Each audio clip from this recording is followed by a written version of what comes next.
Ready?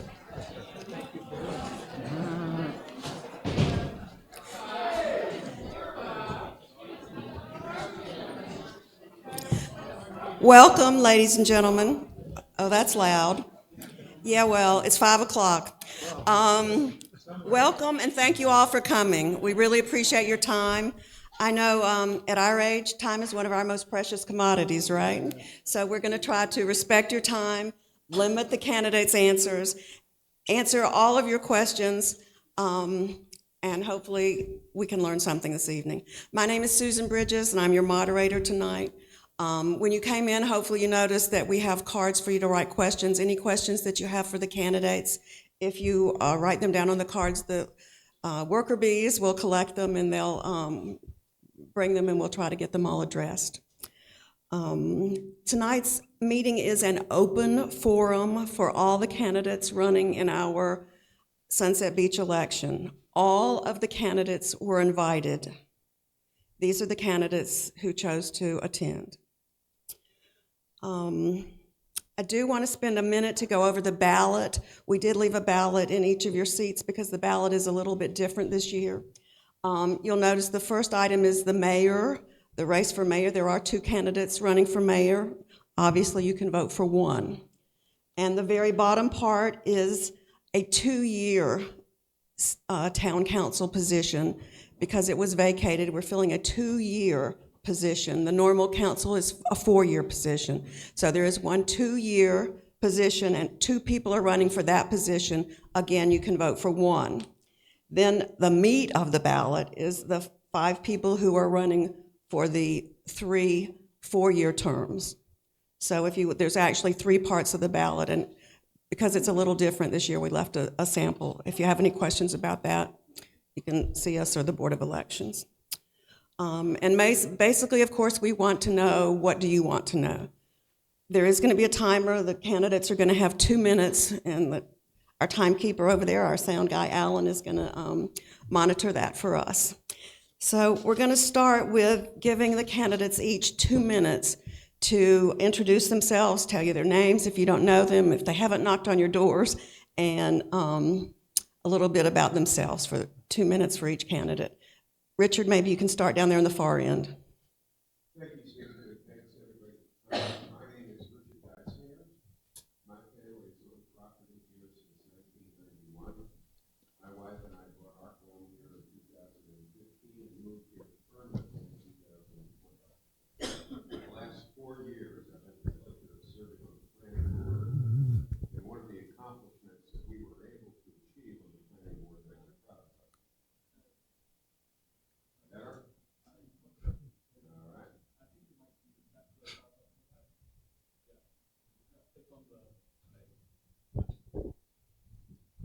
All right, is that better now? Is that, there we go. Okay, sorry about that. I'll wake you up. So what we were able to accomplish on the planning board was we were able to rewrite what's called our Uniform Development Ordinance. And it's the rules that developers are required to observe when they want to build something in our town. We are the only municipality that succeeded in getting that done. North Carolina, God bless them, in the last legislature now prohibits municipalities from what's called downzoning. So it means even if we wanted to place more restrictions on a developer, absent their consent, we can no longer do it. So we're very fortunate. We got those tree abatement regs included, increased open space, and a whole list of things that anyone that develops in the future will have to adhere, and I think that's going to make a big difference in what Sunset Beach looks like going forward. So on the basis of those accomplishments, I felt perhaps I could make a contribution on the town council, and I look forward to doing that. Thank you.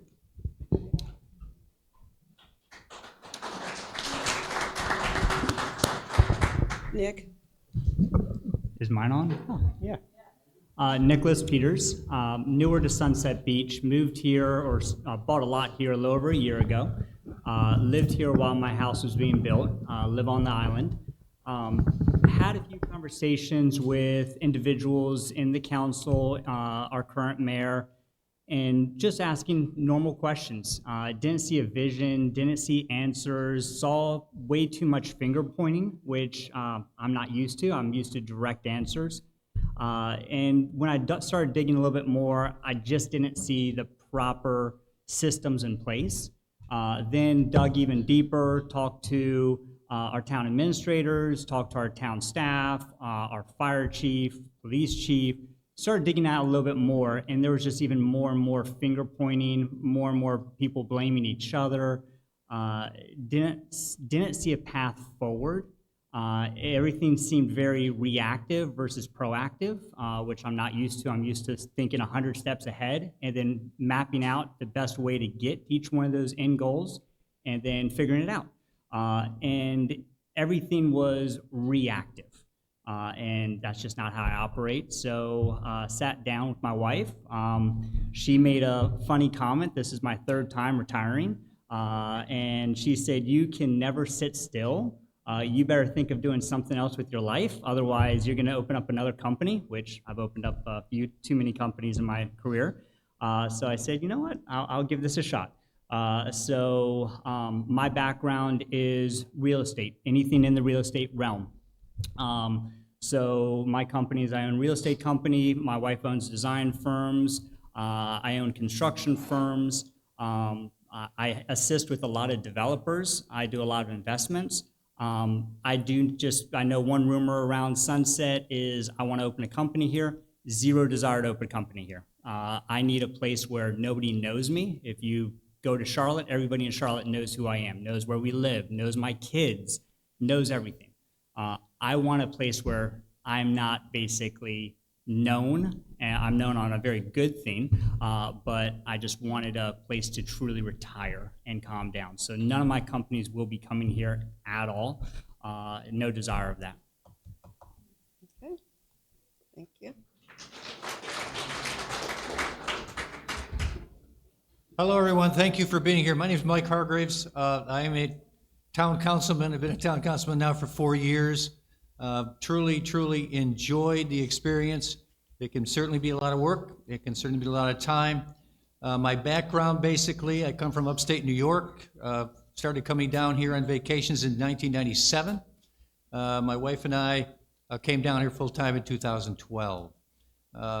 We have a couple of boys, and we have 6 grandchildren, and been missing some of their events lately with too much going on in town here, but it's been a great experience for me. I really support this Jerry and Richard, and I've come to learn an awful lot about Nicholas over the past couple, well, 3 or 4 weeks, I guess you might say. An awful lot about him and his thoughts and the thoughts of the future.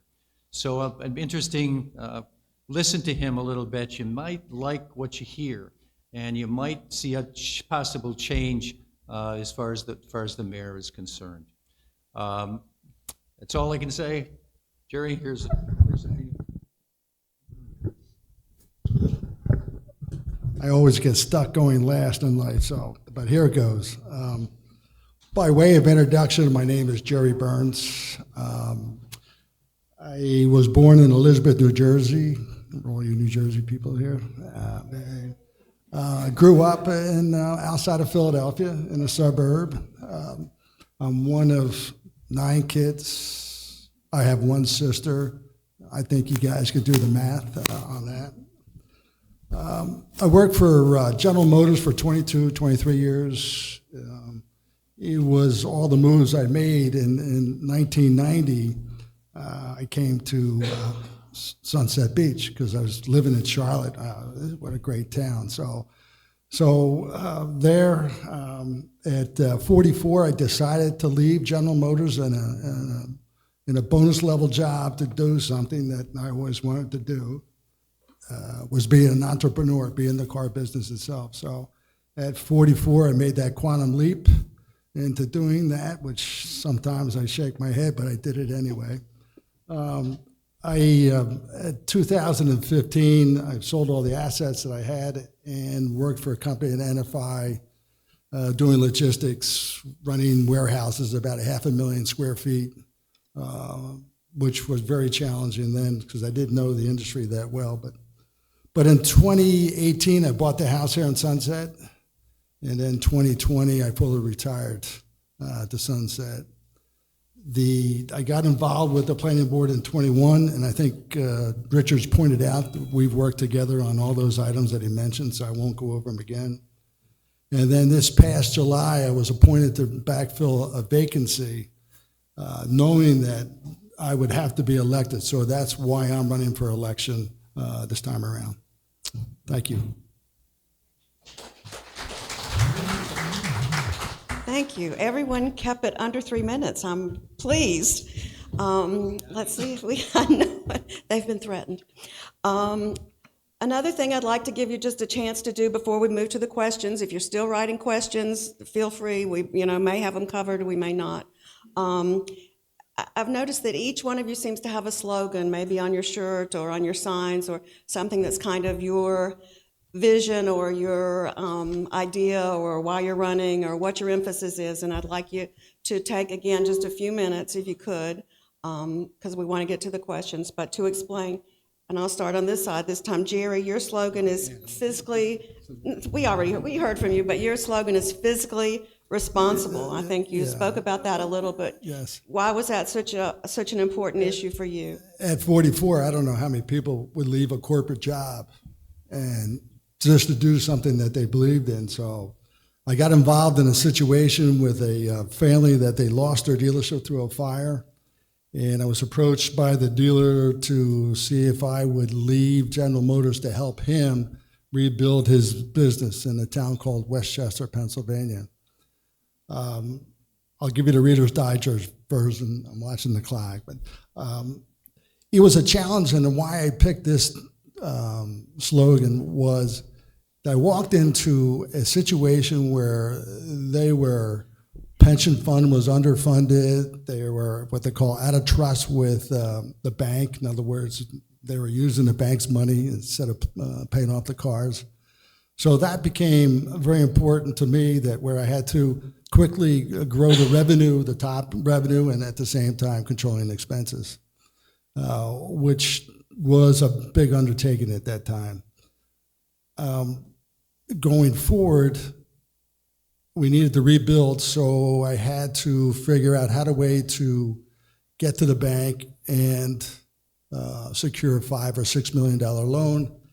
And that took, I would say about 14 months. Every single month I had to go line by line by line on our financial statements to prove to the bank that we were capable of handling $40,000 a month in rent, which would get us the loan monies that we needed. So from that, I did buy another dealership, and I had to go through the same exercise, trying to making sure that we were financially successful. So that's why I picked fiscally responsibility. Thank you. Thank you. Mike, your byline is character and commitment. Thank you. Yeah, I've always been huge on character. Those of you who know me, when you think of character, you think of the words integrity and honesty and ethical behavior, that kind of stuff. But to me, honesty is a huge, huge thing. And I like to deal with people who are honest with me. I like to feel that the people I deal with in Sunset Beach, the people that call me, the people that want to meet with me, all realize that I'm always open with them, always very honest with them, the positives and the negatives. I always will listen to others, and willingness to always talk about issues and compromise with people. So I think that's to me is very, very important. Committed. I feel strongly that anyone who wants to be a Sunset Beach person on a town council should definitely commit the time and energy to do it, to research what's going on, understand what's going on, be able to talk to other people in the town what's going on in various issues, not just be good in one issue, but look at all issues, understand the issues, be able to talk to people in the town that want to find out what is going on. So I'm one guy that researches, gets deep into things, takes a lot of time to understand things. So I think that has helped me. It's helped me deal with the people in Sunset Beach and helped me to communicate better with people in Sunset Beach. Great. Thank you. Thank you, Mike. Nick, can you speak to us about smart, balanced growth that preserves our charm? Yes. So I thought I was going to retire in Charlotte when I moved there 20 plus years ago. Fell in love with the town. And Charlotte, anybody that knows Charlotte well, 20 plus years ago, it was quiet. Everybody waved. Everybody said hello. We moved from Washington, D.C., where you did not have that 20 plus years ago. You had somebody flicking you off if you waved at them. Charlotte has gotten to be Atlanta, Georgia. No knock on Atlanta, but it is what it is. Me and my wife couldn't see ourselves retiring there. So we actually started a little over 2 years ago, closer to 3 years ago now, driving up and down, honestly, the coast. We want to stay close enough to Charlotte because our kids don't want to leave Charlotte, but we wanted to be a place that was charming and that we loved. We came down to Sunset. Never even heard of Sunset, to be honest, and we're only 3 hours away. We found a lot, fell in love with it, fell in love with the area. Then started seeing that there was no path forward for growth. And what I mean by that is everybody kept saying, we're going to stop growth. You're never going to stop growth. Anybody that says that's fooling themselves, and I've heard a few people that are running, we're just going to shut it all down. You're not going to. You have to put systems in place to make sure it's harder for them, where we're not accepting 750 homes. You're accepting a 200-lot community that has a park and sidewalks. You're making sure infrastructure is right. We're not waiting for hotels and restaurants to come to us. We're going to them. We're growing within. We're supporting our own local economy with trying to bring in businesses that aren't chain restaurants, that aren't massive. That destroys an area. I love Sunset Beach. I wouldn't have bought a house and decided to retire here if I didn't. But I see us at a pivotal point where if we don't start steering the ship, we're going to be in North Myrtle Beach. We're going to be in Ocean Isle. And anybody that says they're going to stop it, they're fooling themselves. Don't fall for the lies, because this is my realm. This is my business. My business is real estate. I've worked with the biggest developers, and developers have a lot more money than Sunset Beach does. And unless anybody wants to get in millions of dollars worth of lawsuits, you're not going to stop the developers. So now it's a chance to direct what developments come in here, and we have to be proactive to go after and get the ones that we want, not the ones that are basically taking us. Okay, thank you. And Richard, can you tell us about your slogan of focused on the future? Thanks, Susan. As I said before, my family has owned property here since 1991. My wife and I were married on the beach not too far from here in 1984. So I have a really vivid sense of the full arc of what Sunset Beach has been through for the last 35 years. And really, focused on the future is based on the mantra that we have to find a way to accommodate the development that surrounds us, because it's not going anywhere. You know, today, by all estimates, we have built 4 million fewer homes than our population needs. So there is going to be aggressive development for middle-class homes for families that want to buy their first homes. And that's not going to change. Now, Sunset Beach shouldn't be the solution for that problem, but we need to find a way to accommodate the development that surrounds us without being overwhelmed by it. And that means trying to preserve what I call the big beach, small town vitality of Sunset Beach. And there's really three things that are my focus. The first of which, let's get parking right, okay? It was a difficult transition this year, but there is no way we could be the only island with free parking. That's just not a viable option, and anybody who has that view shouldn't be in civic leadership. Second, we need to focus development on what I call the MUD, or mixed use district. I like to talk about it as a village district because it's where we can concentrate commercial assets in a very small area that increases walkability, reduces traffic flow, and offers our residents and visitors a place to go. People may be surprised, but in 2017, we did a land use plan. And in that land use plan, we did a survey. 90% of the residents surveyed wanted more restaurants. In the 8 years since that survey, we have added 2. We need to do better. Believe it or not, 40% said they wanted a hotel. So these are the things that I think we need to focus on in the MUD district, in the village district, to create a vibrant village center that kind of reflects that small town vibe. I spent the last 34 years living in such a town on the Hudson River. And it's that kind of village essence that can really make a town vibrant to go along with our incredible barrier island. Thank you. Great. Thank you, Richard. Well, Richard certainly touched on one of our hot topics, judging from the comments that you have asked for. So we're going to start with the questions from the audience and jump right into the meat of the matter. Do you agree with the parking program and how it appears to be a higher priority than pedestrian safety, i.e. adding more walkways and bike lanes? We do have a parking expert. Mike, you want to take it? I could certainly start, yes.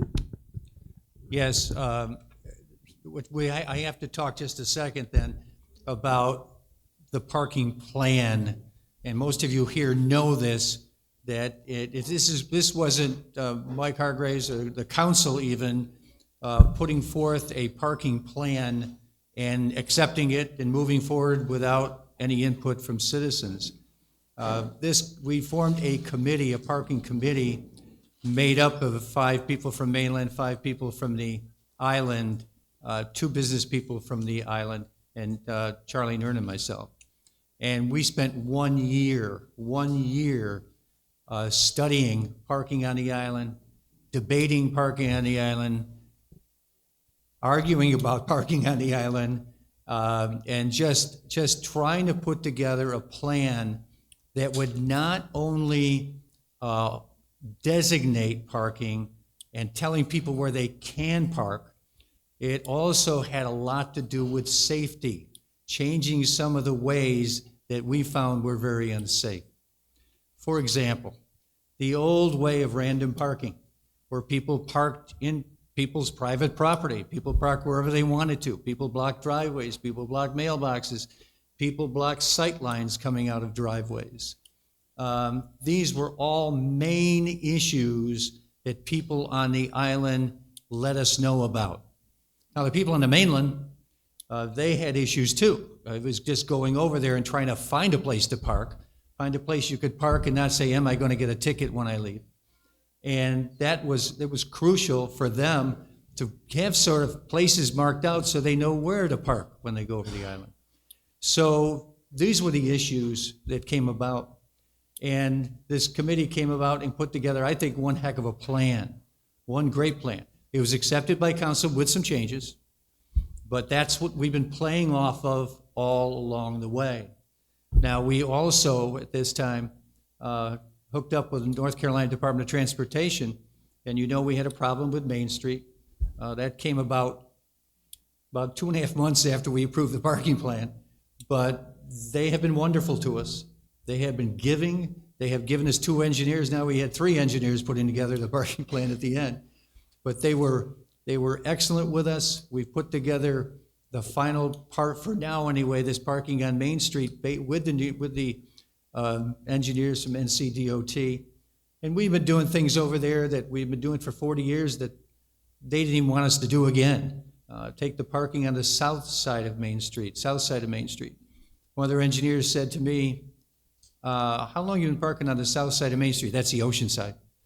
And I said, 40 years.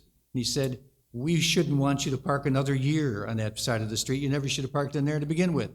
Well, long before my time, long before your time, but that's a start. Now, anybody else want to pick up from there? Go ahead.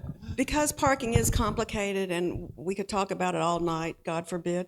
But I had more questions on parking than anything else, so we're going to continue this discussion.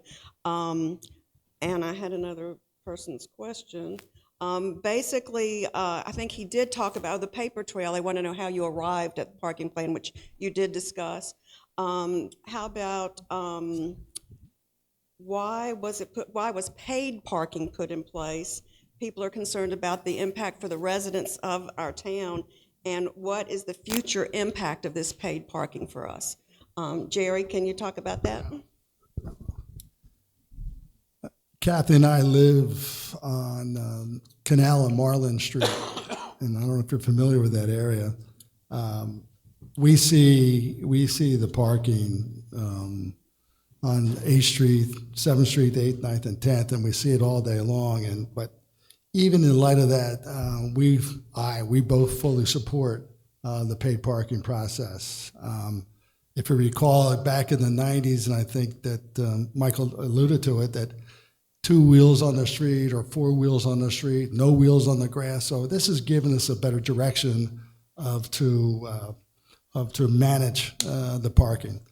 I think Richard alluded to the paid parking. We'll be the last island that didn't have paid parking, so that was important to do. Going forward, I think the nominal fee for $25 for the residents is very fair, and I think we'll look into even possibly reducing that for next year to come. So that's all. Good. Michael? I'm happy. I spend a lot of time on social media talking about paid parking, and there's a couple of things that I think, and Michael stressed some. This was a community-driven initiative. This wasn't some edict from on high from the council, and so I question, how else should we have done it? 10 citizens randomly selected, dedicated their time, energy, and intelligence to creating this plan. Was the execution perfect? No. But you don't make perfect the enemy of the good, all right? This is a good plan. Main Street is going to be safer, all right? One of the reasons why it's going to be safer is rather than driving like this, looking and going, oh my God, is that a parking spot or not? The spots will be designated. That's a spot, I can park in it, all right? We have preserved the sidewalk on the ocean side, which is why that side will only have golf carts. So there's going to be 100 spots for golf carts on the south side of Main Street, 120 spots for cars on the north side. And finally, if I had told you 2 years ago, we can have a system that improves safety, maintains the volume of parking that we've had traditionally as long as I've been here, and generate revenue for the town. Tell me who wouldn't cut that deal, okay? Right now, we're going to probably pay off the development costs for parking by next year. And then those funds can be used for all sorts of things. I think Jerry mentioned, and I would support, a reduction in the cost for residents, and I think maybe a reduction in the span of the season. But those are things we can discuss next year. Thank you. Great, thank you. Yes, you may. Short. Paid parking, we always get a question, why paid parking? You always get a question, why did it happen so fast? The key thing that happened here is if we have paid parking, we've had paid parking the past several years in Oak Island, Holden Beach, and the 2 islands left were Ocean Isle and us. And we had talked to Ocean Isle, and when one goes paid parking, the other probably has to. We could not absorb on our island the influx of people if we kept parking free.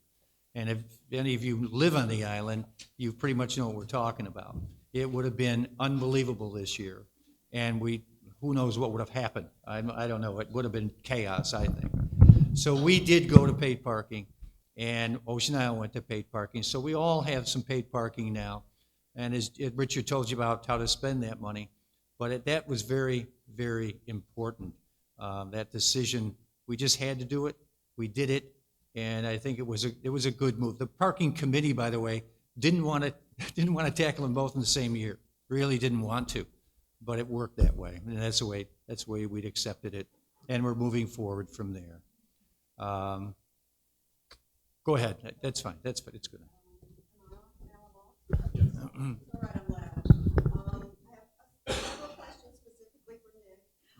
First of all, someone wants to know which candidates notified you that they wouldn't attend tonight and why? I can answer that, but can I give, I think I'm the only one that didn't speak about parking. I'm sorry, if you certainly. I'll be honest, I didn't support paid parking. Mike knows that, and that's one person I am. I'm never going to take anybody's side. The reason I support Mike on this is I looked him right in the face and said, do you believe there's things that can make it better? Yes, I'm open. The council's open. We want to see what can be changed and modified. When I asked other people running, the answer was, no, we're just going to rip it out. That's $1 million expense. That is, I am not an all or nothing type of person.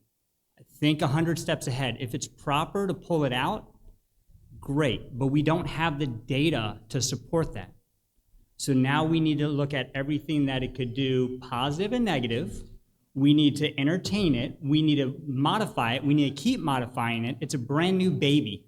We need to work with it to make it work perfectly. So I support a council that is willing to not be black and white. There is gray in this world. And now the candidates. I put on the event. There was a lot of people asking, well, we want a Q&A. I was on social media. Everybody was asking.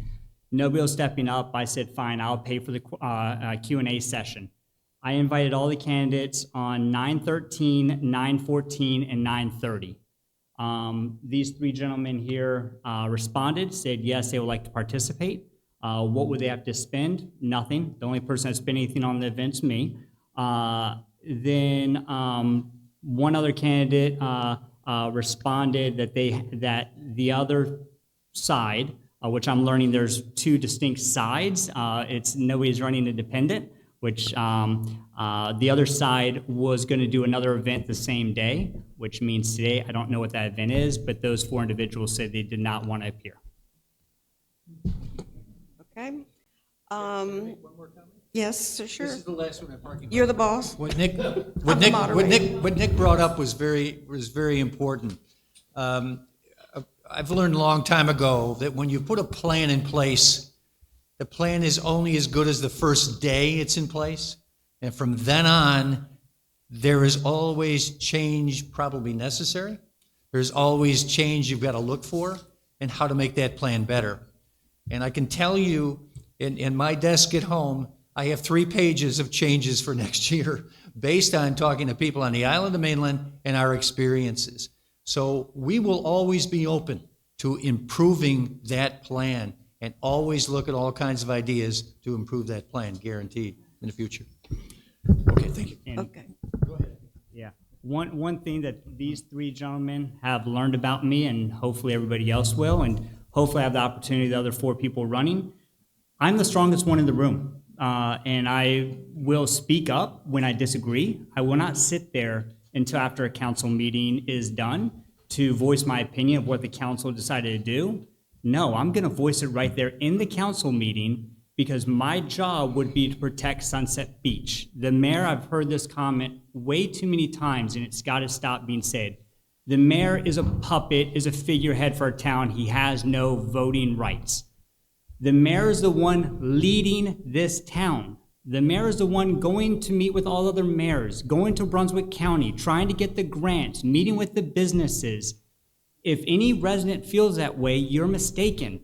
The mayor should be the one in the council meeting speaking up, saying, no, we don't want that. We don't need that. I've spoken to the town. I've spoken to the residents. This is what we need to do. The other thing that I've been very vocal on, and these three gentlemen have said that they would agree with it, switching the times of the council meetings. The residents need to speak first. Then the council needs to go into closed door sessions. Then they come out. I do not like how the council meets, then the residents speak about anything that has already been discussed. Every resident has a voice. Let it be heard. So, now go the others. Okay, we'll move on to another topic. Hot one, and that's dredging. Jerry, why do we need to dredge and who pays for it?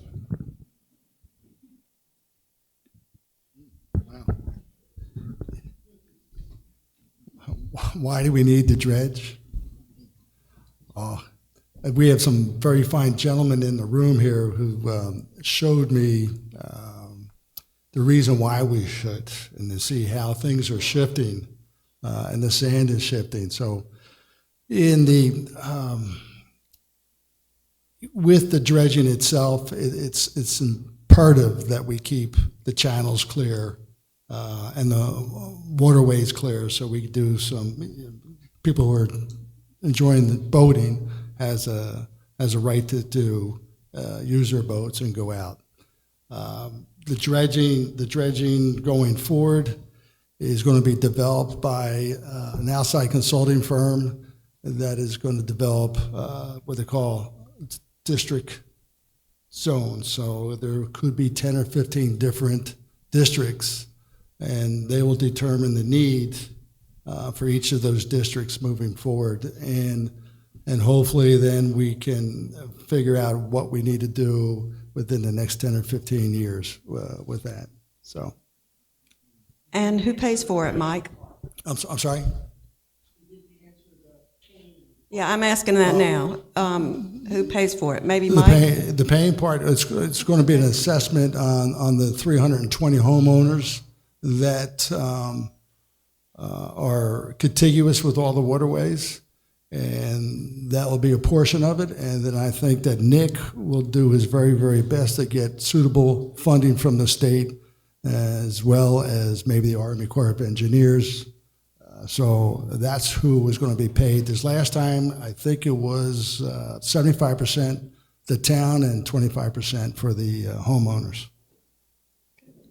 Anyone else like to speak on dredging? I don't want to not give you an opportunity.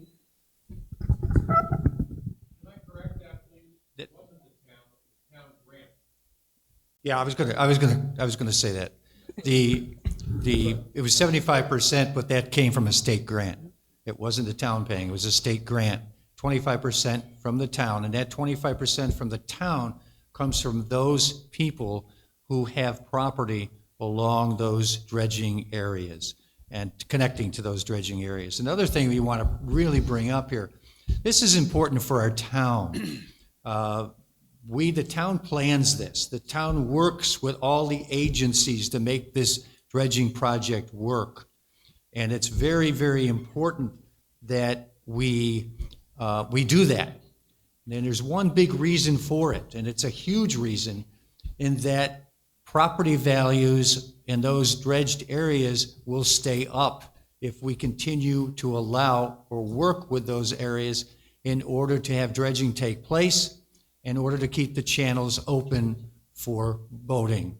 You do that, and your property values on those homes on the island stay high. If you close up those channels, close up the bay, let it all close up, those property values on those homes would go down. There's a gentleman here, I don't know where he is right now, there's a gentleman here who did a study on that a number of years ago, and he had pretty hard figures on what would happen if all the channels closed in and there would be no more boat travel or ability to get boats out of the channels and out of the Bay Area and so on. So it's crucial to our financial being in this town.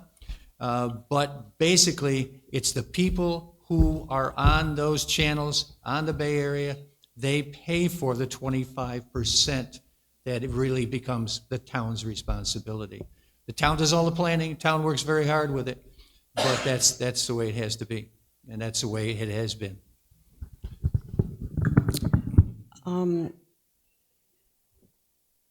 Excuse me?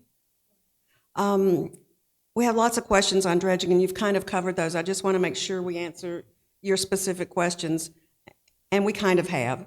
Would you support the town expending funds, if necessary, to petition the state or federal agencies to allow for a complete dredge of the canals to include removal of mud and grass?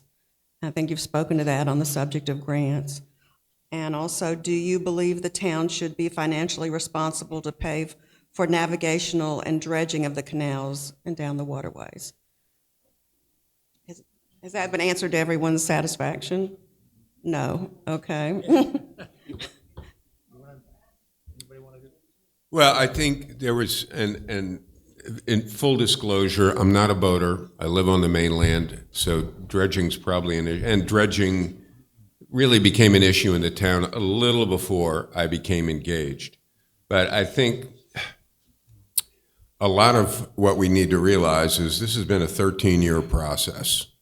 And like a lot of things, yes, did it go as well as we would have hoped? No. But it was important that it get done. And now we need to figure out, okay, understandably, there are homeowners who do not feel they received the benefit that they wished for and are going to pay for. And so the question isn't, well, what did we do wrong? Who do we need to punish? The question is, how do we fix it so it satisfies the residents on the island that would like to see access from their canal homes? And I think what's being proposed is a system of what they call dredging districts, which will allow small units of homeowners to decide how or if they want to spend to continue the dredging process until we can satisfy their requirements. And that's just the reality of, you know, a moving, dynamic environment that you can't always predict how it's going to turn out, even though you've spent a lot of time trying to figure it out. Thank you. It's basically just like we talked about parking. We went through, like Richard said, it was 13 years dealing with that one dredging project. And I'm on a committee, county committee, that most of these dredging projects take 2 years. But we took 13 years to figure it all out. And it was, everything was done for a reason. I went back through document after document after document, learning what's happened in the past here. Sat down with the people in town who had been there for that long and what they saw and what happened. And really, we had to approve the current dredging plan and the ability that, and the amount of money that everybody along the way, along the dredging would have to pay. But moving into the future, it's a new beginning again. And this idea of dredging districts that Richard just mentioned is interesting, very interesting. It's done through an engineering firm. It's done with communication between the people who owned, and if take a dredging district, for example, being just the canals. Just say that's a dredging district. What do those people in those canals want in the future? What kind of dredging do they want? Now, how can you go out there and find money to do that? That's the question. How much can you find? How much of those people are going to have to pay for that dredging? So it's a process that really gets individualized a little bit with their various areas of the island and dredging and opening up channels and so on. But it also is something that people take part in. The people who live there take part in. The other thing we're going to do also, right at the beginning now, is we're going to set up a dredging district, which we have done. And what's going to happen is the people who live along those dredging districts are going to see, I don't know what it's going to be, it hasn't been decided yet, a little extra in their taxes each year to put money aside for future dredging, And that's a really important thing to do too, because what we've done, we tried to get all the money we could do. Here's what's left over. You got to pay for it. And if you set some money aside in your taxes each year that's put into a dredging fund, that you might have a pretty good chunk of money to do what you want to do without having to cough up a lot of money at one time. So all those things are being looked at, all those things are being talked about, and certainly the people who are involved, the people who have homes along the canals, the bay, whatever, they will be involved and have a chance to be involved. What we find many times with this town, and many towns find this, if the council asks for help, the council asks for input, you get nothing.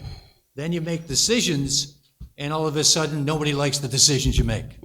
And because they don't take part. Richard talked about the land use plan earlier. We're going to do another land use plan in this town coming up next year for the planning board. The number of people who took part in the 2017 land use plan was minuscule as far as this town was concerned, but everybody moaned and groaned about it as we referred to it and tried to live by it. So we need people to get involved in these efforts. Please get involved and let your feelings be known. It helps us an awful lot, or else we're alone trying to do it, and then people just don't like what we do many times. I'm sorry, go ahead. That's fine, thank you. Just a short question about dredging, and I think you kind of answered it. Once they are dredged, it has to be done again, right? It's an ongoing process. Yes. Okay, yes was the answer. You don't just dredge and forget it, but you got to Okay. do it again and again and again. Does that answer your question? Uh-huh. Yes. Have to wait till it's, You can't dredge. That's absolutely correct. Yep. Protected area, Yep. and you can't dredge it. Yes. So it's more of a matter if you want to maintain the canal, Yep. you have to dredge it. Yes. You have to dredge. For example, take any canal on the island. If you see grass growing up by a house, you see grass, you can't dredge that anymore. That's against the law.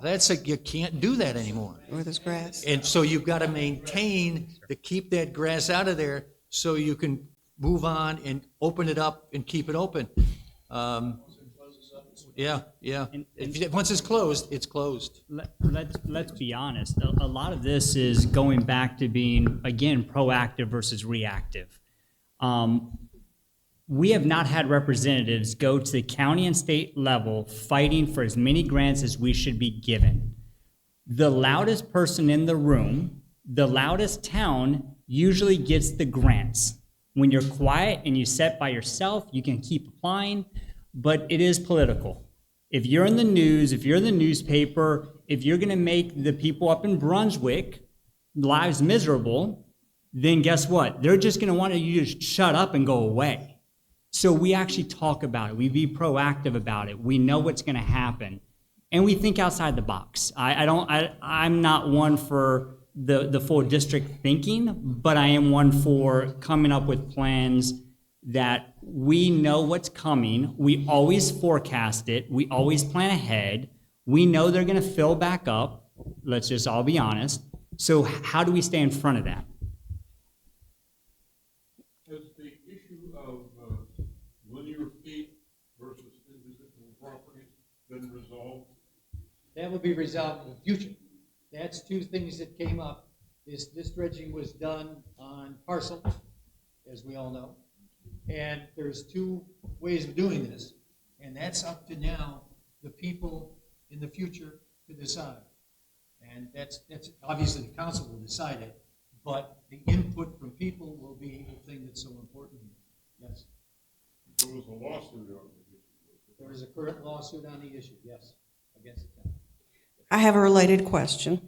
Of course, we assume everyone here are taxpayers in Sunset Beach, and they're concerned about how their tax money is spent. So a two-part question. One is about the town staff. Is it adequate, and are they fairly compensated? And the second one is about lawsuits, which just happened to come up. How many active lawsuits do we have, and why are our legal bills so high? So I can answer that. A lot of people follow me on Facebook and wherever else I am. Day one, what I want to do is actually bring in, and I've already been blunt with them, bring in every single town employee. From if you're on the streets cleaning up, or if you're the town administrator, I want you to sit down with me face to face. I want you to essentially audition what you do for this town, what you believe you can do better, what are you going to bring to us. They have not had, unless anybody can correct me, I have not seen it, they have not had a one-on-one sit-down. In every job I've ever been employed at, and being owners of multiple companies, I've sat down with my staff every 6 months.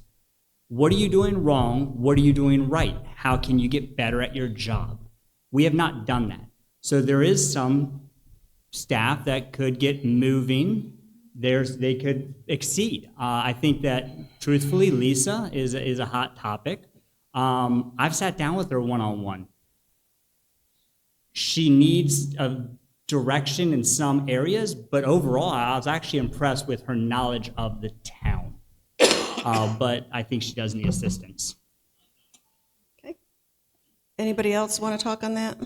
What was the question again, Susan?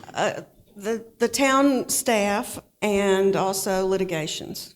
What? Litigation. Okay. Well, I'm not up to date on litigation, but what I will say, I think we have really stabilized the town staff situation. I think 2 or 3 years ago, we saw our planning director leave.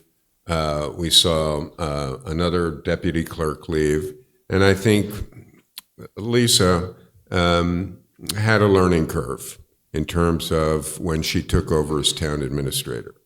In serving on the planning board in the last 2 years, I am very impressed with the staff as it is right now. Amy does a great job with the event programming.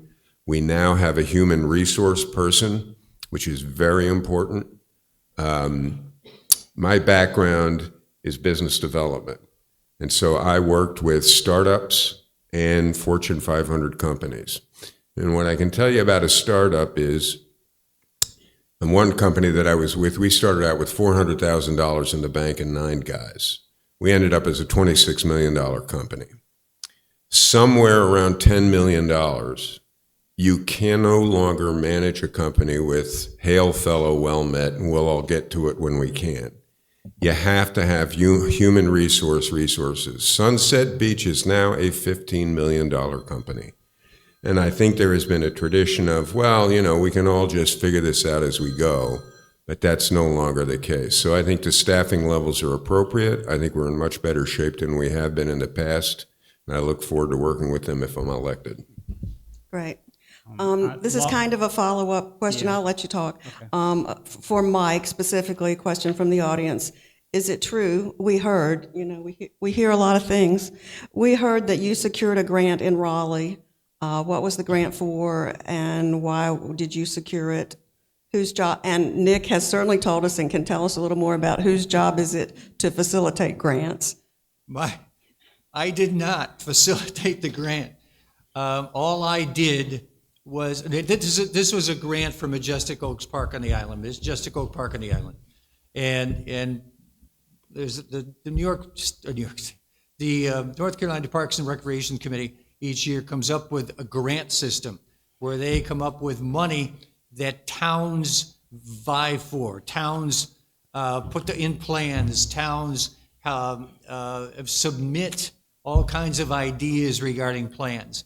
And they are adjudicated, they're looked at, they're graded, and what I went to was the time, both 2 years in a row, the times where they were awarded. What I didn't know when I got there, my wife and I went to Raleigh and we sat in on the meetings, and what I didn't know is they were going to turn to each town and say, why do you want that grant? That was a total surprise to me the first year. I had no idea it was going to happen. But I stood up and talked about Sunset Beach. It just off the cuff, talked about Sunset Beach, what I knew about Sunset Beach, what we're trying to do to improve quality of life in Sunset Beach, and how our park now that was funded also by this type of grant is doing so beautifully, and how we're looking for other parks in other ways, and we get land given to us. And we want the quality of life for our visitors and especially our citizens to be as great as possible. Did I play a big role in getting that grant? I don't know. We were awarded the grants both years. They were matching grants of $500,000. So that really has helped Majestic Oak come about. And we also received other grants for Majestic Oak also. But it wasn't me. I didn't write the grant. I didn't do all of that part. But I certainly did get there and be able to talk to the part of the town. So the following year I wanted to go, and I did the same thing. And we were able to get the grant again. So that wasn't my magic for sure. It was the grant itself probably was the magic. But it was an opportunity to learn about the process. This goes back to me again. Learn about the process they use, the amount of money they have, how many people get grants, how many people don't, as far as parks are concerned, parks and recreation. And it's been something, we were going to apply this year for the same grant, and they said, don't do it, don't do it. It's 2 years in a row, we're not going to give you 3 years in a row. But we'll be looking forward to do that again probably in the future. But that's the way it went. Again, it's kind of a follow-up on Majestic Oaks, and again, it leads back to misinformation and rumors that we hear, but the question is, why did the town council put a playground on the island? Then this area should have been gone to parking, and they're talking about Majestic Oaks.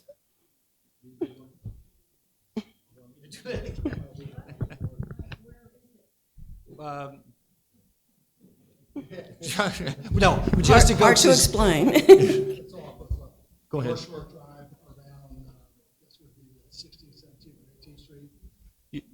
North Shore, North Shore Drive. It's on the island. Yeah, take the mic. Okay, go ahead. North Shore Drive, familiar with North Shore Drive as you come on the island, and then it swings back around, and then you go down Cobia Street and you pick up North Shore Drive again off of Cobia. And if you go down about 7 or 8 blocks or 9 blocks, 8 blocks, you'll see it on the right-hand side, which was currently, I believe, all marsh at that particular time. Yeah. Oh, so.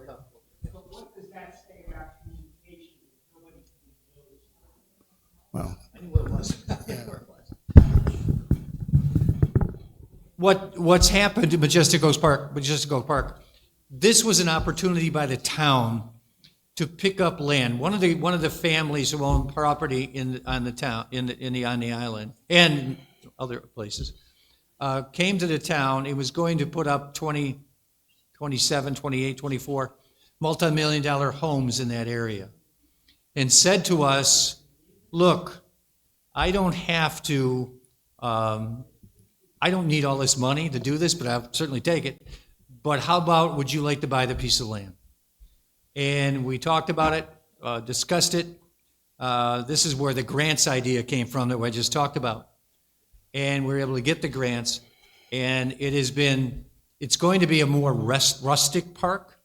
It's going to be kayaking, fishing, walking. There isn't even a play area. There's going to be a play area for kids in there for the first time, because our current park does not have that. We've had a lot of input from people saying, why don't you have a little kiddies park in the park we have now, But to me, that park has a different vibe than that. But that's just me.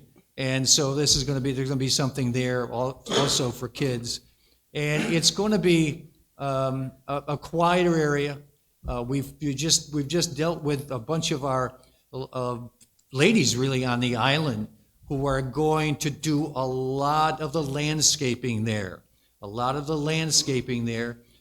to make that hopefully a very beautiful place to go for our visitors and for our citizens. So I like the idea. It looks really good on paper. If you haven't seen it, stop in Town Hall and ask to see the plans as they are now.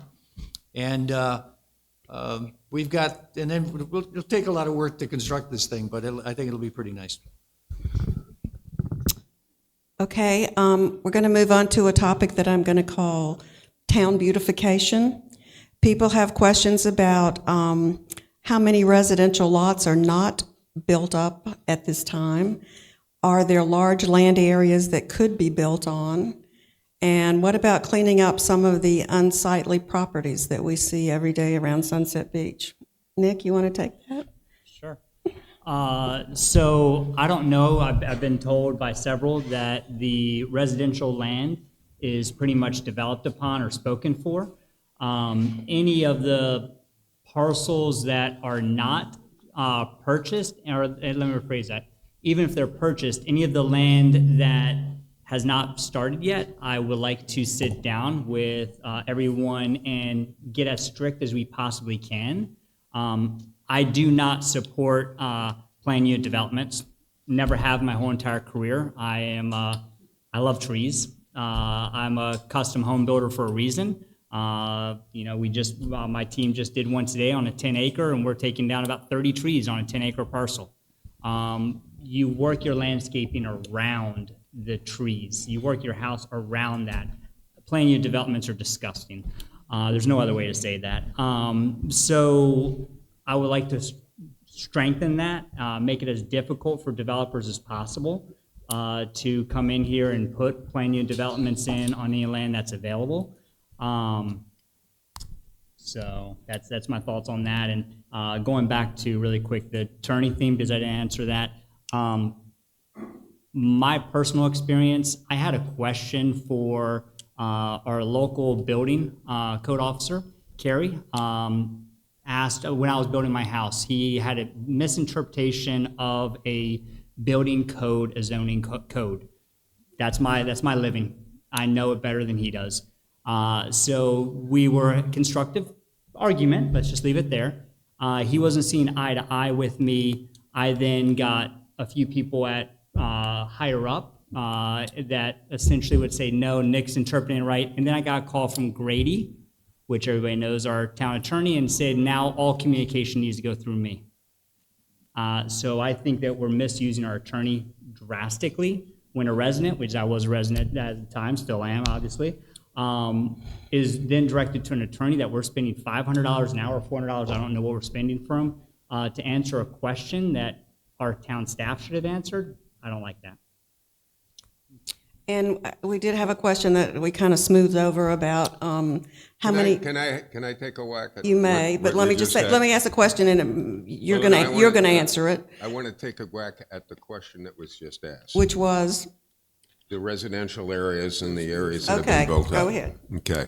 As a member of the planning board, I can tell you that right now, over the last 4 years, almost all of the available residential assets within Sunset Beach are either under construction, planned to be construction, or have now received conditional zoning approvals to be built.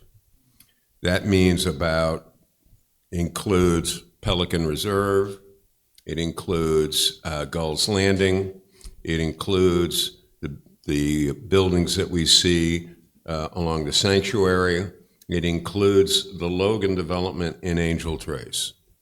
It is ultimately going to add about 2,000 household plats to our community. So in terms of residential, we're pretty much done. There are not going to be any huge assets available to developers to build residential development. On the other hand, we have huge assets available to us for commercial development. And so I think that's going to be the focus over the next 4 years.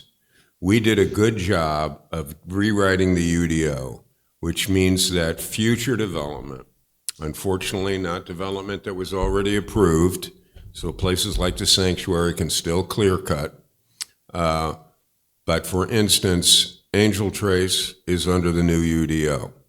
They will have to build their development under more strict requirements. Now, they're still a long way away from starting that development. But I think what we're going to see over the next, where we are really going to be challenged over the next couple of years, is how do we manage the commercial development that we need to support the residents and the visitors that are here. The biggest complaint we get from Sunset Beach is there's no place to go. And we complain about traffic. We complain about if I can drive to a restaurant within Sunset Beach, I'm not on 904. I'm not on 179, okay? So that's where we need to focus over the next couple of years. And one of the things that I think Nick is going to contribute, where we don't have a skill set right now, is proactive economic development.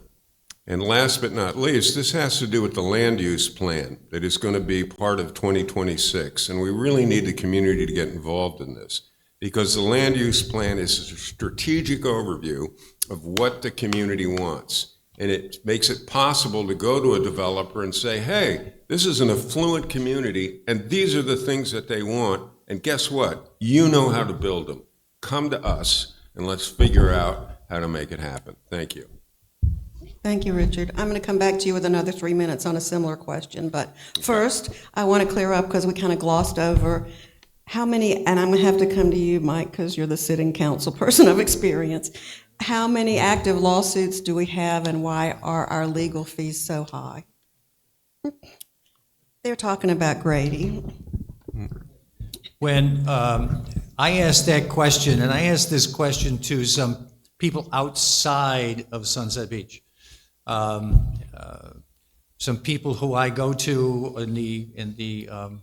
we call it another location, but I've asked questions because I don't know the answers to these things.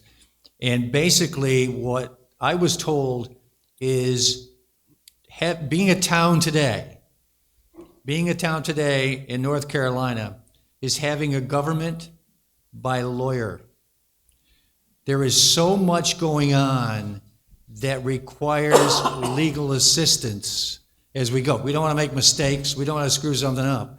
So there's so much that goes on. Now, at the same time, what we're trying to do in town council is to use that lawyer as little as humanly possible. As little as humanly possible. Do we have lawsuits against us? Yes, we do. And some of them we mentioned one earlier regarding dredging. There's always a couple, there's always 2, 3 we have. There's always people taking us to court for something. And when they take us to court, or when they file papers against the town, I certainly can't answer that, and neither can the other council members. It has to be turning to a lawyer to do those things. But that's when we should turn to a lawyer. But there's times that we have tried lately, and we've really worked on this, to try to reduce the time we use our lawyer. And we're somewhat successful in doing that. But it's hard these days. You see it in the paper all the time that towns are asking their lawyer for this and lawyer for that. There's a lot of complexities in the law these days that me or other members of town council are not up to doing, and not professionally eligible to do it. We just can't do it. So you need lawyers for sure, but a lawyer anyway. And I want to say something that's very important too. I believe very strongly, and I've got to know our lawyer very, very well. He is excellent at what he does.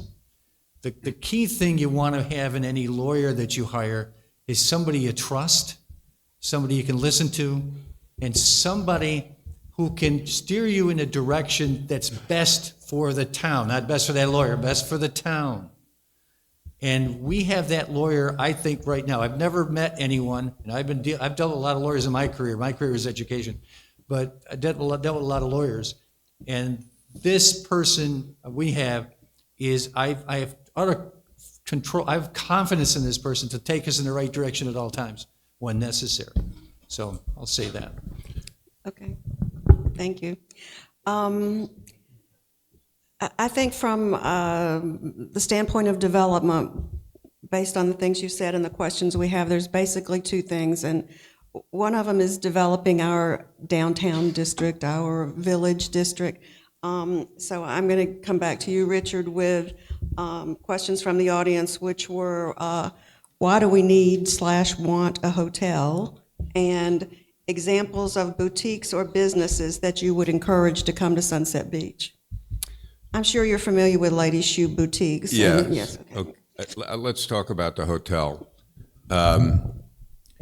Sunset Beach is a 3-legged animal, stool, so to speak. We are a wonderful residential community. We are a destination beach resort, and we are a destination golf resort. And yet we do not have a single stay branded hotel asset in our midst. It's a void that we just need to fill. And I realize it's been very disruptive to some of the communities in the mixed-use district along High Market, but they chose to live in an area that is zoned commercial. And in terms of the UDO, that hotel is development by right. We do not have the power to tell them, no, you can't build a hotel here. Hilton's a great brand. Hampton Inn Suites is the right property. It's a family-oriented property. The other thing I like about it is there's no restaurant, there's no bar.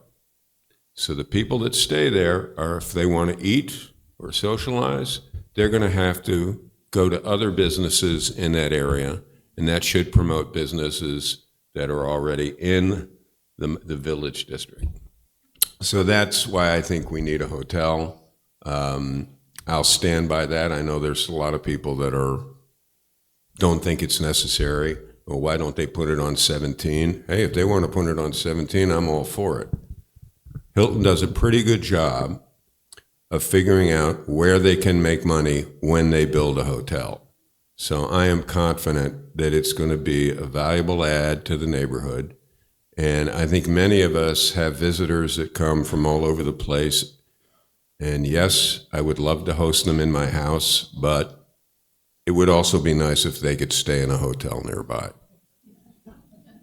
Is the hotel that Riptide is proposing to build on Sea Trail in that mix? Riptide received conditional zoning approval for that hotel 2 years ago.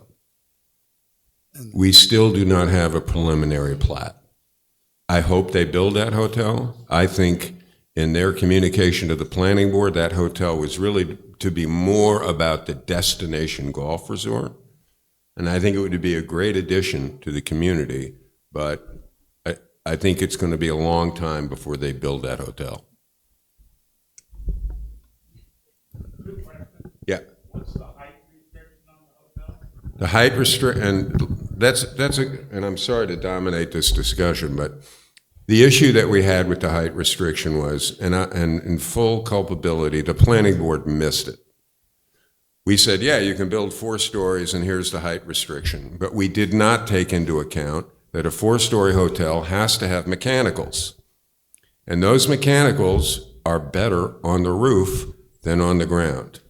So we were confronted with the dilemma of, technically, our UDO does not permit, it permits the hotel to be 4 stories, but it will not permit them to build the mechanicals on top of the hotel rather than on the ground. So Hilton suggested, well, let's do a text amendment to the UDO. It was very controversial, but fundamentally it allows us to build 4-story hotels that with mechanicals cannot be over 60 feet high in the MUD district. We went back through all of the commercial districts and amended them so now we can say you have this allowance for mechanicals and this allowance for building height. So after that building is built, the rest will just be 35 feet? That UDO, as it's defined, allows for 4 stories and additional height of up to 60 feet for mechanicals. So in other commercial areas, yes, the restriction is 35 feet. But in the MUD district, it's 4 stories plus what you need to get to, for mechanicals, you're allowed up to 60 feet. I think I'm right there. It's been a while since we've gone into the details of that, but I think that's right. One last question. What? When you authorize a hotel to be built at Sea Trail, will that ruin the rental properties that many of us have at Sea Trail, which we rent out to the golfers, to the beach goers, and right now there are hundreds of properties available for rent at Sea Trail, and a hotel coming in there would be detrimental to existing homeowners that rent out legally, rent out their property. You know, it's a great question. And to be honest, when we went through the conditional rezoning process, I was somewhat of the mind that I would prefer to see Sea Trail remain a residential golf community. And what persuaded me to vote in favor of those changes was a pretty significant majority from Sea Trail came and said, no, we want this kind of development. Now, I do realize that it's going to have an impact on the condo interest, but it's, and this is difficult to say, but it's not really the role of the planning board to protect individual commercial interests. It's the role of the planning board to promote commercial interests townwide in the belief that in a surging tide, all boats will rise. You're welcome. That's, Anybody else want to talk? Okay, want me to say something? Okay. sure, if you like. What Richard said is very, very important regarding the hotel. When we first met with Hilton regarding the hotel, and if you know where it is now, it's set back in. Think of the easy way to think of it is think of the planetarium, because you're looking at the planetarium, go to the right, and there's some land there. It'll be there. And when they met with us, with the restrictions we had, the people said to us, we want to let you know about something. Those mechanicals on the roof, because of the road being main road being so far away, will be very visible to people. She said, and the person said, we'll build a hotel. That's not a problem. But if you want those parapets showing, you want the mechanical showing, they will show. And so we asked, what can we do? And they said, you can put a parapet there that will cover those mechanicals, and it will look so much better. Now, obviously, I'm not going to, Richard said, obviously the height went up to 60 feet, but what remained is so important is 4 floors. If you put a 60-foot hotel, you could probably put 5 floors. But we remain at 4 floors. It's not going to go above the original plans that said 4 floors, 50 feet. So this is good. This will hold them back, not as high.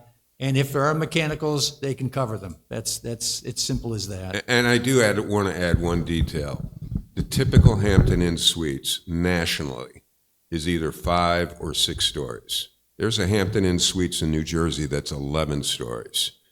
They made the concession to come down to 4 stories, and we're very clear that if you make us build it at 3, we can't make money and we will back out. So there was a concession there, there was a negotiation, and I think we'll be well served by it. Any other candidates want to speak on that? Yeah, Okay. I've made my stance on the Hampton Inn pretty clear. Me and Richard fight about this, but that's what I actually like about Richard is we can have constructive, and he'll bend, I'll bend, which is how a good government should be. When everybody walks away from the table and nobody's happy, you know the right decision was made. You know, at the end of the day, it goes back to us being proactive versus reactive. Hampton Inn came to us. Why did we not go to other hotels? Why did we not try to find boutique? And to be blunt, and I'm not going to sugarcoat this any other way, there's nobody on the council now, there's nobody on the council running, and the current mayor does not have those connections to go into those businesses to get those hotel chains. There's one guy named Sajan, he lives in Charlotte, he has about 35 hotels. He was never contacted. He lives in Charlotte. He has hotels up and down our coast. He was not even contacted. We should have been trying to find a boutique hotel because we have one piece of land, am I right? One piece of land that can do a hotel, that's it? Other than Sea Trail? Oh, in the Mud District? Yeah. Well, the issue is going to be in the Mud District that, to my knowledge, the owner of the land there signed a deed that said we will not sell any property to another hotel chain. Now, that's between the property owner and whoever wants to buy that land. The town cannot prohibit in the Mud District somebody building another hotel. Okay. But I just don't think from a commercial perspective, anybody would look at that and say, yeah, let's put another hotel here in a town that probably can only sustain one. I mean, really the goal should be, and I agree with you, we talk about this a lot, about being more economic development focused. So I would prefer to see somebody going out and say, how can we get some restaurant owners? How can we convince Mackay Brewery to come to the Mud District? How could we convince Brunswick Butcher? How can we convince Bagel Docks to build commercial assets within the Mud District? Wouldn't it be great to be able to walk and get a bagel and a cup of coffee? Okay? I mean, this is what a village-style commercial district brings you. Thank you. Great. Great. I feel like I'm neglecting you. All right, the other side of that development, we've talked about lack of residential in our town. We've talked about our mud district, our downtown area. The other big thing that we all see, because we can't turn left out of our developments, is what the county is doing surrounding us with development. And is there anything we can do to enhance the infrastructure or to influence them in any ways? Jerry? I think Nick picked it out, said it already, that we need better influence in the county and in the state, and I think Nick will bring it to Sunset. The growth and working over at the Sandpiper, knocking on doors the last couple weeks, a lot of people are concerned about the left turn or right turn out of their subdivision. So that is one area that I would like to make sure that I work on to help those people. As you go down Georgetown Road to the right, there is two developments. Both one is in the county that we have no control over, and the other one, I believe, is in Calabash. Again, we have no control over. The infrastructure, I don't know how many people remember Angel Trace Road, which was one of my favorite roads to cut through to get around. That's another one of my things I want to work on, is trying to get that back online. We have 4 individual owners. Mark Saunders owns part of it, Sea Trail. Logan Home owns it. Who else owns a piece of it? Bill Clark, thank you. So to get all those people to the table and to try to negotiate a deal is very difficult when Mark Saunders is involved in it. I know that Mr. Logan gave Mr. Saunders an open check to get access because he needs access from his development onto Angel Trace Road. So I hope that with Nick and town council that we can kind of force their hands and maybe try to take it over for the future. So that's my pet peeves there for that. I'll make a couple of statements here. The bottom line is, who is in charge of infrastructure? The infrastructure is in charge. There's 2 amenities, or 2 groups in charge of infrastructure. One is the county. Obviously, they're dealing with water. They're dealing with sewer, and right to build. Their planning director, their planning board approves. And if you've seen the paper, you've seen the Brunswick Beacon, whatever. This parcel's approved for development. That parcel's approved for development all around us. And so the county plays a big role in those 3 areas. The state plays a big role, obviously, in our roads.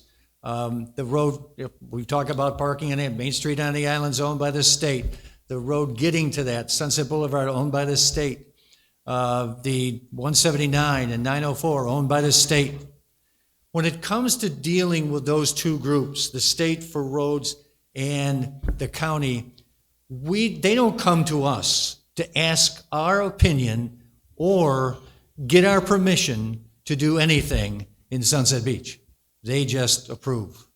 And so what we have the power of persuasion. We have to always be involved with them, always be talking to them, always being there to give them advice on what to do.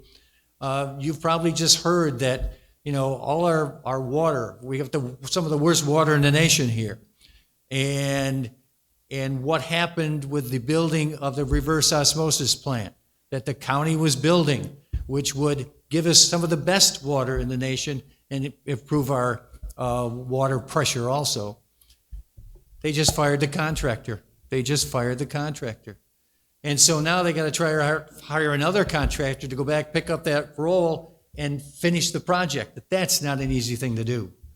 That is a very difficult thing to do, and it probably delay that for a number of years for coming online. What we do with the state as far as roads are concerned, let me give you a couple of quick examples. Coming out of Sea Trail, the north entrance, you might know the north entrance, there's a stoplight there now. Hasn't been there too long, but there's a stoplight there now. Well, we are the ones that went to NCDOT and said, do a traffic study. And they did, and they said, you need a stoplight there. But we have no money. That's another thing about NCDOT. We don't have a lot of money there. And so, but what they did was they stole funds from the bridge, the Calabash Bridge. They stole money from there and put the traffic light in. And then you go down to the 904-179 intersection, whereas now we have a little right turn there coming off of Old Georgetown Road. That was also taken from the bridge construction. So that's the kind of thing we do. We tell them, we argue with them, we try to get them to do things, and sometimes we get things done. Now, they're doing a major traffic, we got okay for a major traffic study now on 904 from McDonald's right down to the pharmacies. That's going to be done. And John, are you here somewhere? When is the input from public?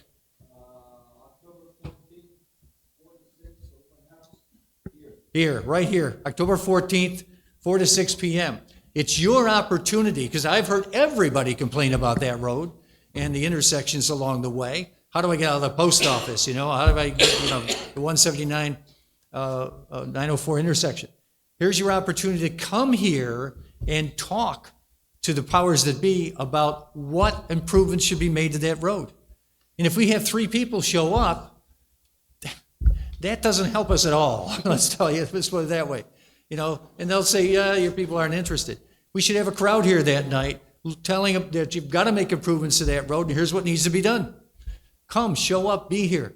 That's the kind of thing we need. That's the kind of thing we've been doing. John, Mike Postle sit on a committee called GSATs. And that's a real interesting committee because they get money and money for, they delegate it here and there for improvement in roads, but they score everything on points, and you gotta have so many points to get approved. And we fight to get points so we can get this approval so we can help and get roads, improvement of roads especially. Okay, sorry. But anyway, that's the thing, and we have the ability to talk, and that's what we do. Right. Yeah. The other thing I would add is the Carolina bypass.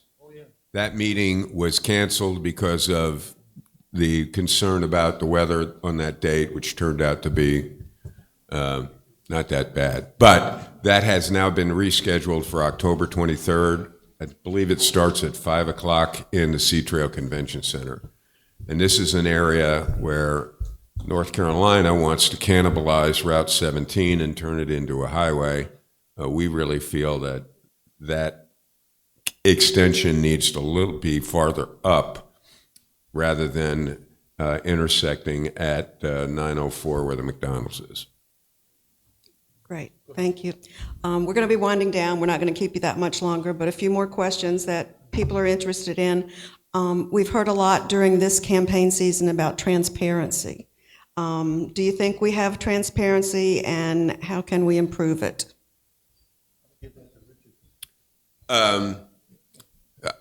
This gets under my skin when I hear this.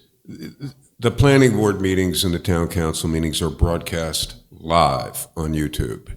They are archived live on TubeTube. You can go back 10 years and watch all of the documents, agendas, and minutes are on the town website.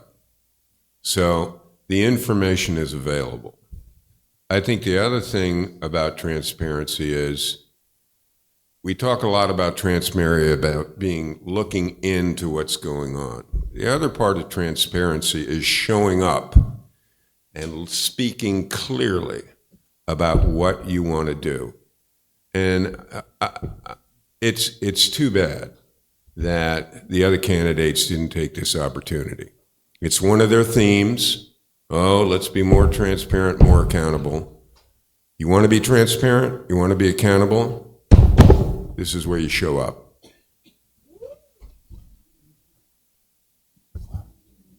Anybody else want to follow up?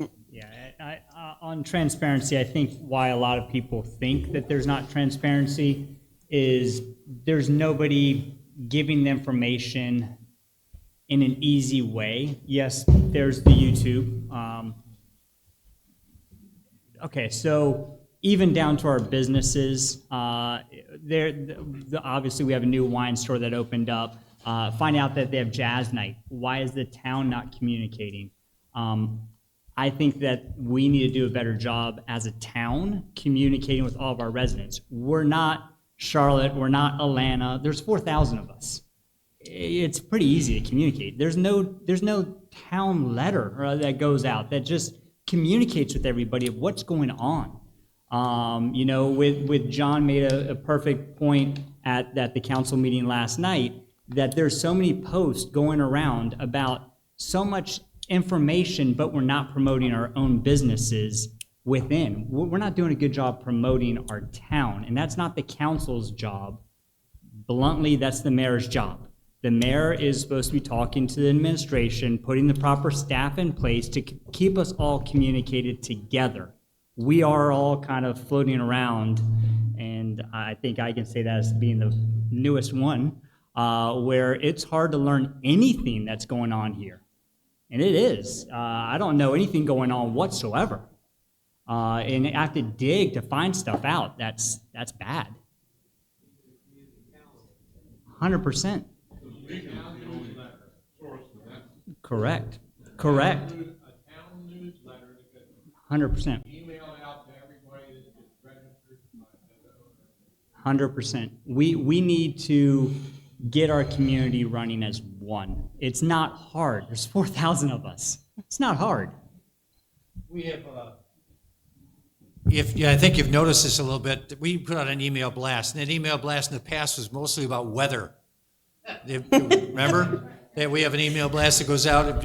Mostly we look at that, we hear from the town regarding weather. If you've noticed lately, there's been a change to that. Weather certainly, but all of a sudden you're feeling, oh, here's the positions open in the town, here's what's happening in the town, a bit.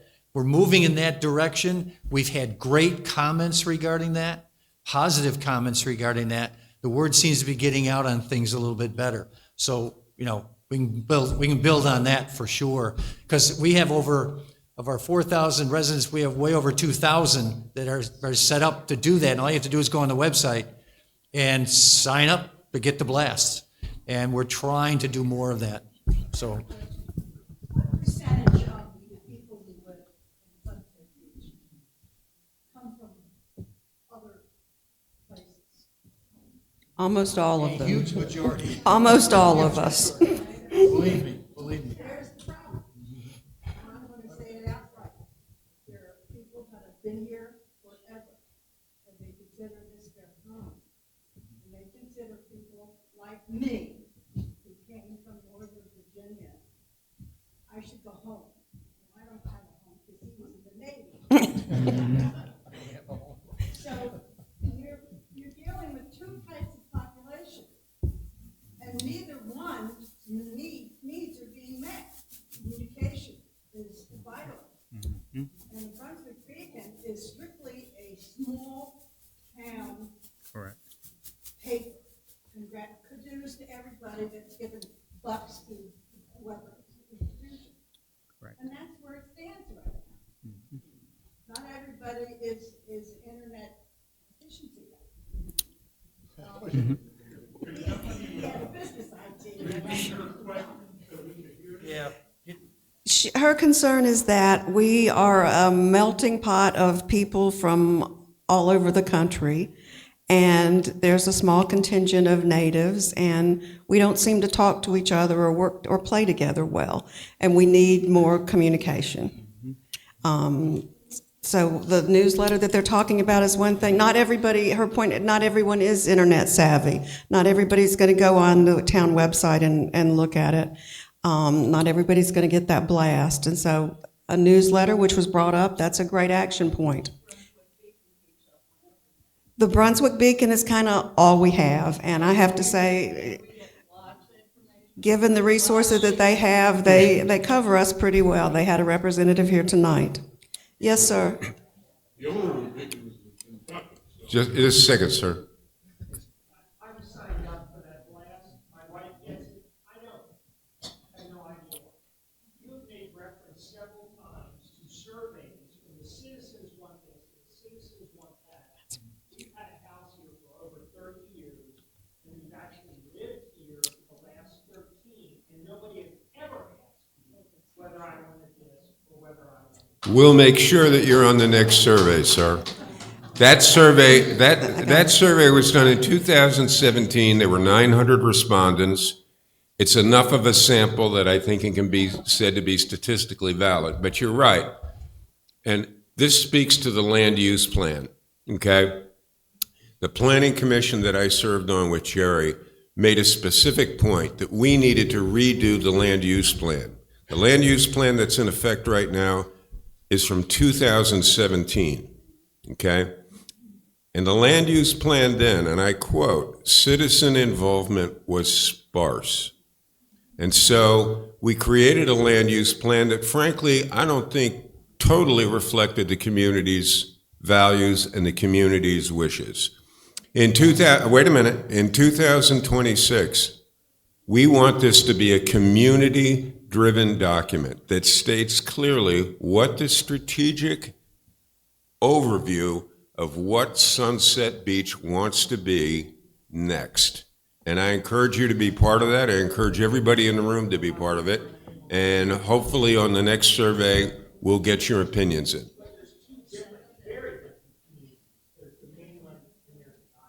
Right.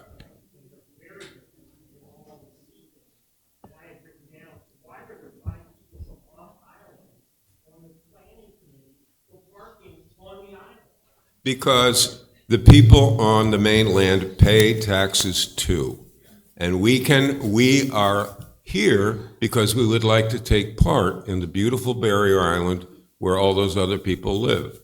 There might have been maybe 7 and 3 or something like that. I'm sorry, I Sadie? live on the island, I live on Main Street, Right. and it's a disaster, just a disaster.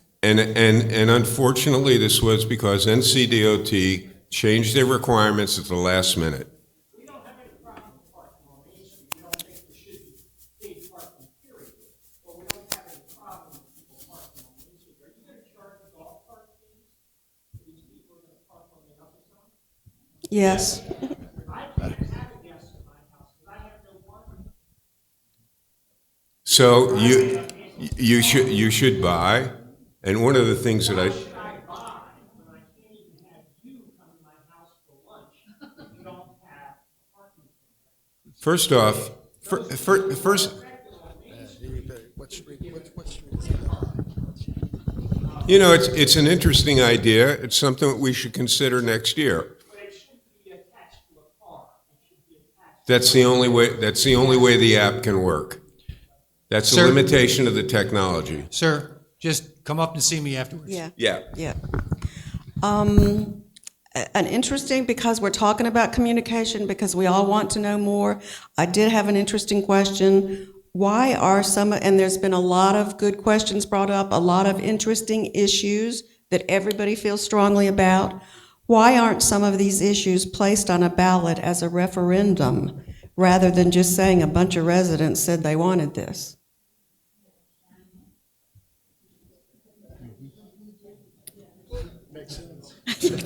Well, I think It was this- I this think that's an gentleman's- it issue was for his the question. Brunswick Board of Elections. I mean, I'm all for referendums. But you, wait a second, couple seconds, you say, come speak, however, when there was a public forum, public hearing on the dredging, it was done on, and the majority of taxpayers that are on the canal are taxpayers, they're not residents, they live here, but you have the public hearing on a weekday when they can't drive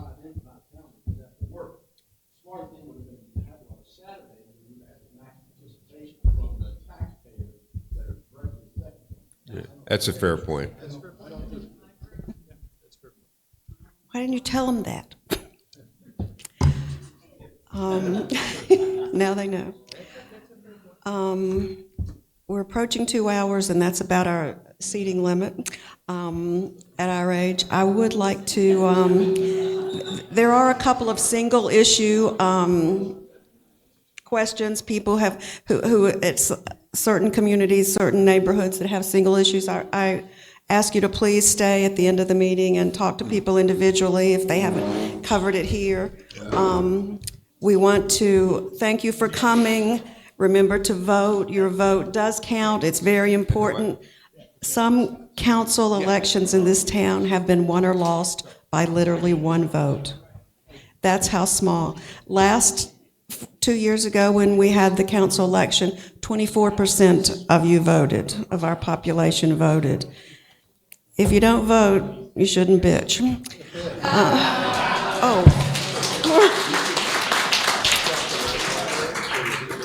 I would remind you, if you're new to the area, that voter registration is still open until this Friday, the 10th. If you're interested in early voting, maybe you're going to be away or don't want to fight the mobs that are going to be here on Election Day. Early voting starts on the 16th, and it's only at the Civic Government Center in Bolivia at the Board of Elections. That's the only place for early voting, but maybe you're going to a doctor in Wilmington, you can stop on your way. And then Election Day, of course, is November 4th, and almost everybody in Sunset Beach votes right here. I'm now going to give you guys 3 more minutes each. Do you have anything left to say? Maybe you don't need that long, but to wrap up, I'm going to tell you some of the things. No, I'm not going to tell you. I'm going to give you some of the things we didn't get to. You can use the 3 minutes each now to wrap up, and then we'll say good night. Trust me. Hello? Trust me, I'm not going to take 3 minutes to do this, but I'll go back to being involved in this town since 1990, and I've grown to really love this town. And moving forward and working with Nick and Mike and Richard, I think we will be a good balance team to bring forward the best that this town can be. I'm passionate about the ocean and the beach, and especially the dunes that no one else has going up the East Coast. So I will do whatever I can to make this a better place for all of us to live in.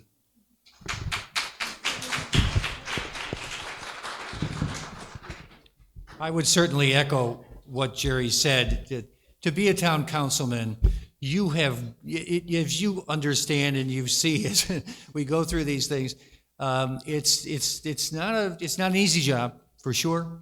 It's a job that you gotta love, and it's a job that you've got to deal with a lot of people who agree or don't agree with you, and you've got to communicate with an awful lot of people. But it's a great experience because of our town and what our town has to offer.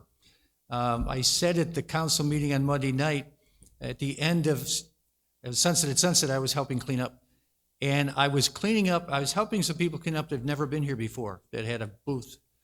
And the wonderful things they said about Sunset Beach, it really made me sit back and say, we're here, we get sort of used to what's around us. And what these people talked about was the people, the intercoastal waterway, the beautiful park, the heritage trees, just a wonderful, wonderful, wonderful place that they've experienced, and they want to come back and do it again. And it's nice to be able to hear that and realize that what we're trying to do here is good. What you're trying to do is good, and you're trying to do what's best for the town in every step you make. So it's hard work, but it's great work, and I have enjoyed it immensely, especially meeting so many people in the town and trying to help so many people in the town. So it's been quite enjoyable. So thank you.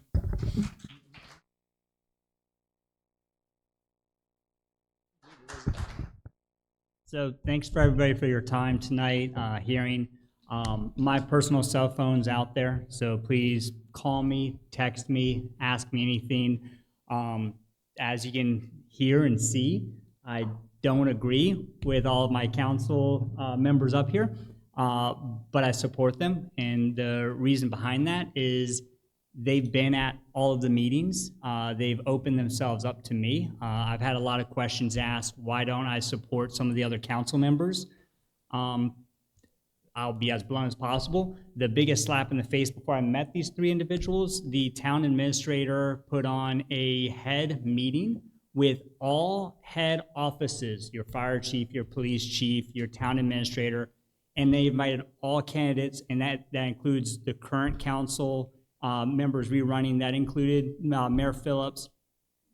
5 individuals that aren't here tonight felt it was beneficial for them not to show up.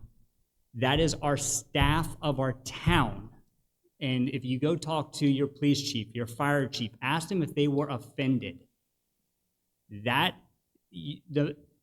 Our representatives must show the highest level of respect for your town staff. Anybody that's ever owned a business knows that if the person that's leading it does not show their own staff the respect, the staff will not show them the respect.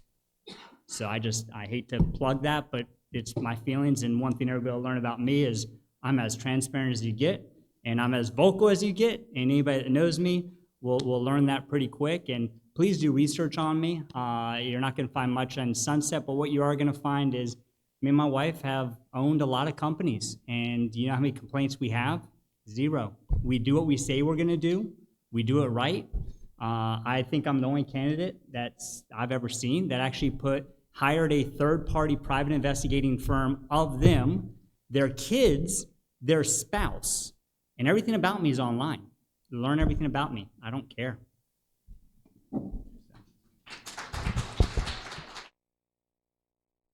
Well, okay. That disappointed me. You'll get to know me. They all know me. The other thing that disappointed so much is you've got 2 groups of candidates, and we've never had an opportunity to sit together and talk about issues in the town. And that's the saddest thing for me this election season. Every time there's something else, they can't be here. You know, he put up his own money to do this, invited us, and it's just sad that you can't sit and talk about the issues together. So, uh-oh. According to the letters to the editors and on Facebook, how much crap have you taken in?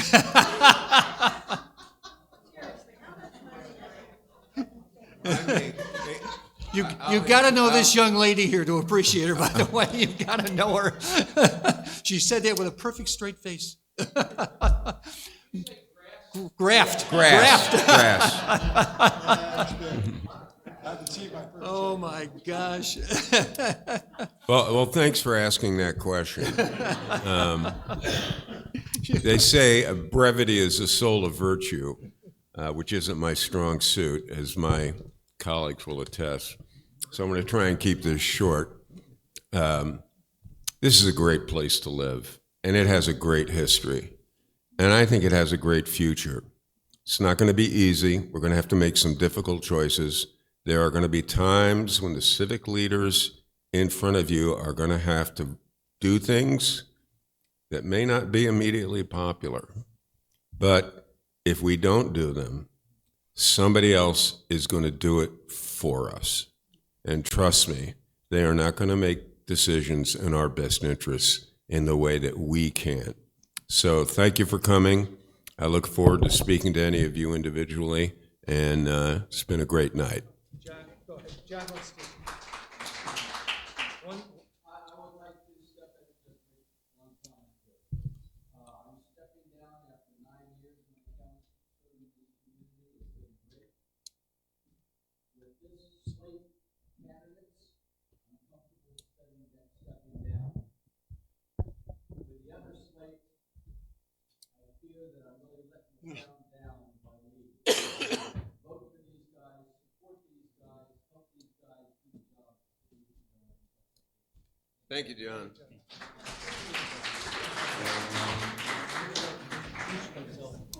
Thank you very much.